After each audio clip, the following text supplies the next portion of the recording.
Hello students, कैसे हैं आप लोग। तो चैप्टर को आगे बढ़ाते हैं और एक और बहुत इम्पोर्टेंट टॉपिक है मेंडल्स लॉ ऑफ डोमिनेंस। मैंने आपको बताया था कि एक पॉसिबिलिटी यानी एक कैरेक्टर के लिए आपके पास दो पॉसिबिलिटी होती हैं। मान लीजिए अगर हम पौधे की टॉल और ड्वार्फ वाली बात करें तो दोनों टॉल यानी इसके पास दोनों टॉल की ही पॉसिबिलिटी है, इसके पास टॉल भी है और ड्वार्फ का भी जीन है। अब मान लीजिए इस वाले की आप बात करते हैं तो इसमें एक पौधे के पास दोनों जीन हैं, यानी पौधा जो है वो टॉल भी हो सकता है और ड्वार्फ भी हो सकता है। तो अब सवाल ये है कि इनमें से ड्वार्फ होगा पौधा या टॉल होगा। तो देखिए इनमें जो ज़्यादा मजबूत जीन होगा, यानी जैसे यहाँ कैपिटल टी जो है टॉल का जो जीन होता है वो हमेशा क्या होता है, ज़्यादा मजबूत होता है, तो वही डोमिनेंट होगा। तो यानी कि आपके पास दोनों पॉसिबिलिटी हैं, but who will be which character will be shown, कौन सा एक्सप्रेस होगा वो कहलाता है डोमिनेंट।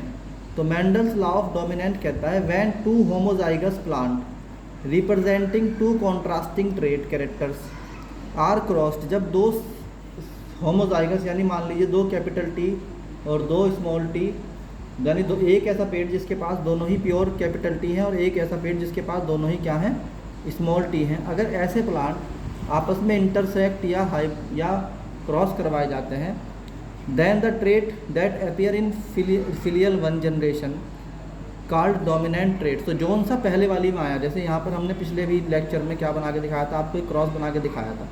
तो वहाँ पे क्या था, कैपिटल टी स्मॉल टी, तो वहाँ चारों के चारों क्या आए थे, मिक्सड आए थे, capital T small T, capital T small T, capital T small T, सारे के सारे ये वाले आए थे जिसमें कि कैपिटल टी और स्मॉल टी साथ में थे। तो इनमें से पूछा गया है कि भाई वो जो चारों पौधे आए थे, जब हमने एक प्योर टाल और प्योर ड्वार्फ को आपस में इंटरसेक्ट करवाया तो जो जीनोटाइप आया था वो कैपिटल टी स्मॉल टी आया था चारों पौधों का। तो वे चारों पौधों में कोई ड्वार्फ था क्या, हम कहेंगे नहीं था, क्योंकि चारों में ही कैपिटल टी आ रहा था।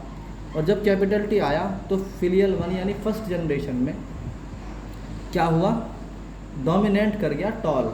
हालांकि दोनों देखो वो बच्चे किसके हैं, एक टॉल एक ड्वार्फ के, मगर रिजल्ट क्या आ रहा है, चारों के चारों टॉल। इसका मतलब मिक्स्ड होने के बाद भी जीन टॉल का काम कर गया।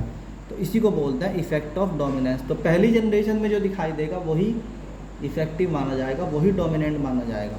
The law of dominant states that the characters of only one parent expressed in filial one generation.